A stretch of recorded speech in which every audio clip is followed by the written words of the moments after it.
ভোটের দিন ঘোষণার পর থেকে বহুবার বিভিন্ন দলের নেতাদের বিরুদ্ধে অভিযোগ উঠেছে নির্বাচনী বিধি ভঙ্গের। একদল অপর দলের বিরুদ্ধেও সরব হতে দেখা গেছে। এরই মাঝে বাঁকুড়া মেডিকেল কলেজে দলীয় পতাকা সহ নেতাকর্মীদের নিয়ে ভোট প্রচার করার অভিযোগ বাঁকুড়া তৃণমূল প্রার্থী অরূপ চক্রবর্তীর বিরুদ্ধে। ঘটনায় নির্বাচনী বিধি ভঙ্গের অভিযোগে নির্বাচন কমিশনের দ্বারস্থ বিজেপি প্রার্থী সুভাষ সরকার। ঘটনায় শুরু রাজনৈতিক চর্চা। আজকে সকাল সকালই দেখা যাচ্ছে তৃণমূলের প্রার্থী দলীয় পতাকা হাতে নিয়ে হাসপাতালে, বাঁকুড়া মেডিকেল কলেজ হাসপাতালে প্রবেশ করেছে জনসংযোগ করতে নাকি। অথচ বাবুদের হাসপাতাল চত্বরে কখনো দেখা যায় না। তাদেরকে কেবলমাত্র দেখা যায় যখন সিবিআই ইডির তাড়া খায়, যখন সিবিআই ইডি হেফাজতে নেয়, তখন গিয়ে তারা হাসপাতালে ভর্তি হন। সময় খারাপ, সুভাষ সরকার উল্টো পাল্টা বকছে। সেন্ট্রাল গভর্নমেন্টের আমলে বাঁকুড়া হাসপাতালটা স্যাংশন হয়েছে,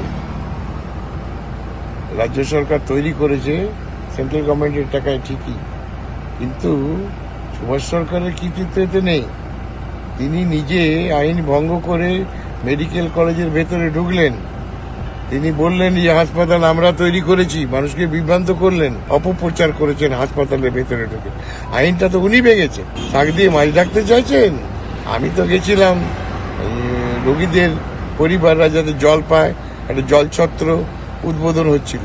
লোকসভা ভোট আর মাত্র কয়েকদিনের অপেক্ষা। ক্রমশ উত্তপ্ত হচ্ছে বাঁকুড়ার রাজনীতি। শেষ হাসি কোন দল হাসে সেটাই দেখার। স্বরূপ রায়ের রিপোর্ট, ক্যালকাটা নিউজ।